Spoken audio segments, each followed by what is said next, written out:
In 2017, fake news was named Word of the Year by Collins Dictionary. It became part of our daily vocabulary, and its usage skyrocketed by 365% in comparison to 2016. Whenever we turned on the TV, opened the newspaper, or checked our social media accounts, we inevitably came across this phrase.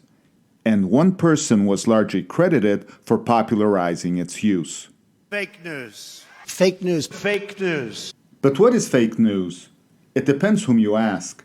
In academic circles, many scholars have understood it as purposefully crafted, sensational, emotionally charged, misleading, or totally fabricated information that mimics the form of mainstream news. But among ordinary people and journalists, fake news has been used as a popular catch-all phrase that can mean a wide variety of false information, from rumors, lies, political spin, and conspiracy theories, to reporting that politicians don't like.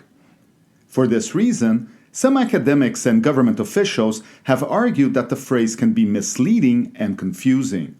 In 2018, the British government even banned it from official documents, pointing out that the phrase fake news is poorly defined and recommended instead the use of the terms disinformation and misinformation.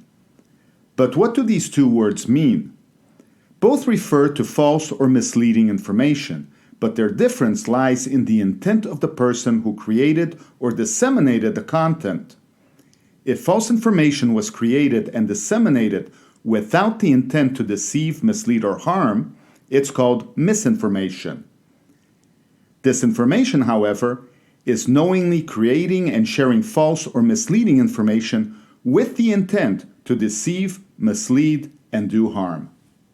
Misinformation and the ubiquity of fake news have been around for centuries. We could say that they are as ancient as the human tongue. Throughout history, the spread of misinformation has started conflicts, fueled hatred against ethnic groups, affected businesses and commerce, and influenced elections. In the 1890s, two rival newspapers in New York, owned by Joseph Pulitzer and William Hearst, printed fabricated stories and false rumors under sensationalist headlines to grab more readers. This fierce competition reached a boiling point in 1898, after an accidental explosion sank the American battleship USS Maine off the coast of Cuba. The two newspapers sacrificed the truth, falsely accusing the Spanish of sabotaging the American Navy ship, even though there was no evidence to support their reporting. In a bid to increase their circulation, the newspapers stirred anti-Spanish sentiment among the American public, and 2 months later, both countries were at war. At the time, this practice of emphasizing sensationalism over facts was known as yellow journalism.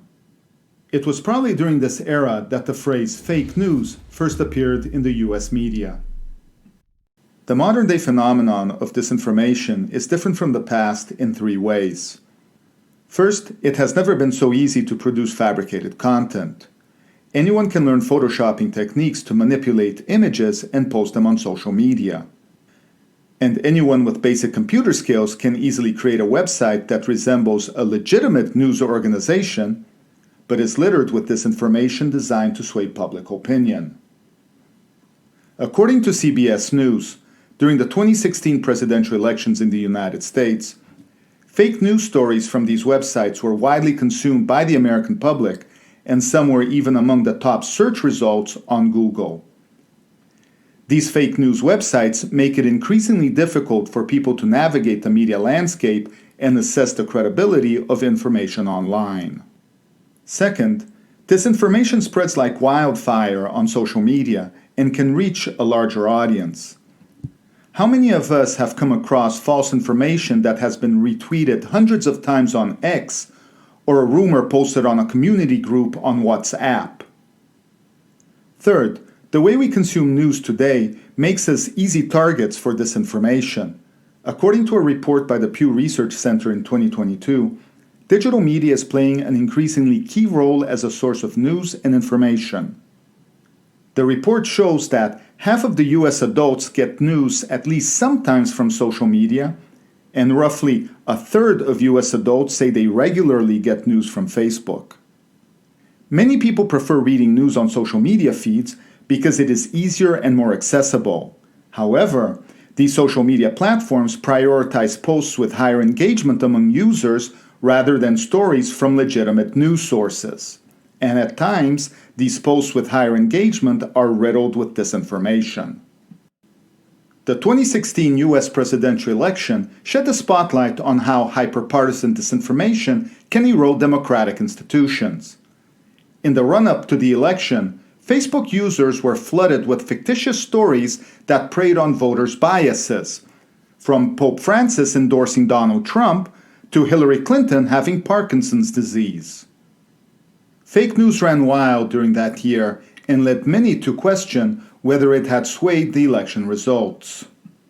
Misinformation has also been blamed for fanning ethnic hatred, from inciting violence against the Muslim minority known as the Rohingyas in Myanmar in 2017 and 2018, to disseminating anti-Asian sentiment during the COVID-19 pandemic.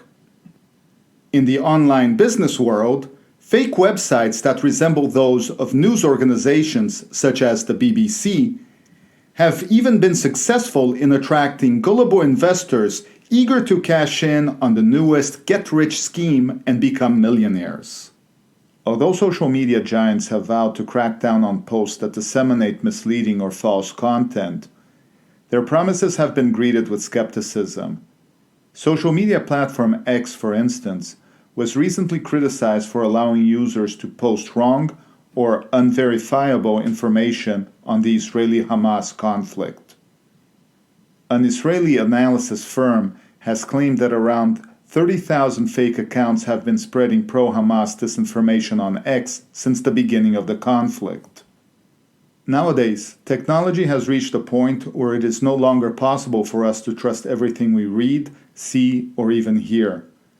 The limited attention span of social media users and the abundance of information available online has provided a breeding ground for disseminating things that are inaccurate, manipulated, or simply untrue.